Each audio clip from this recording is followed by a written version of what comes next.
爱开机甲的朋友们都知道，只需要插入插入栓，连接脊椎传导系统，再注入 LCL 橙汁水，就可以成功驾驶初号机了。这是真4第一次与初号机进行神经相连，同步滤镜高达惊人的 41.3%。这惊人数据直接让绿子博士亚麻呆住。在确认所有监测参数均无异常后，初号机的拘束器被缓缓卸除，接着便被平稳地移送至发射台上。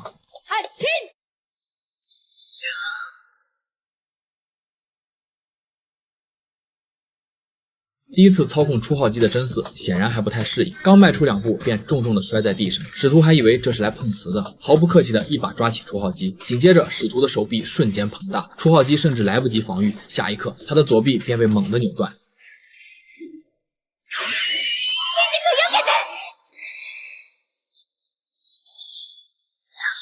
接着又是一拳砸向驾驶舱，初号机的头部装甲瞬间崩裂，最终一记重击直接将初号机轰飞数百米远，暗红色的体液从机体破损处喷涌而出。监视屏上，真4与初号机的神经连接彻底中断，信号全无，真4生死未卜。梅里见此立即下令终止作战，强制弹出驾驶舱营救真4。然而就在这千钧一发之际，控制系统竟突然失灵。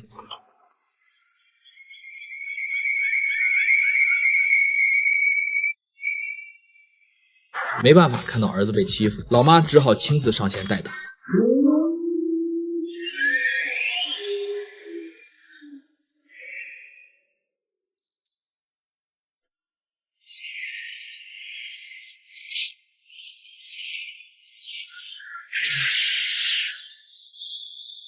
下一刻，初号机发出震耳欲聋的咆哮，挣脱所有限制，冲向使徒。使徒见此，立刻展开 AT 立场进行防御。紧接着，初号机断裂的左臂以肉眼可见的速度再生，同时撑起自身的 AT 立场。两股立场碰撞的瞬间，初号机的立场如同利刃般刺穿了使徒的绝对防御。同时，十字光波迅速朝着初号机攻来，可这一击却被初号机成功拦下。接着，初号机直接单手扣住使徒的双臂，反手一拧，便将其拧成扭曲的废铁。在一记势大力沉的重踢将使徒踹飞数百米后，初号机瞬间闪身来到使徒面前，直接将使徒按在地面反复蹂躏。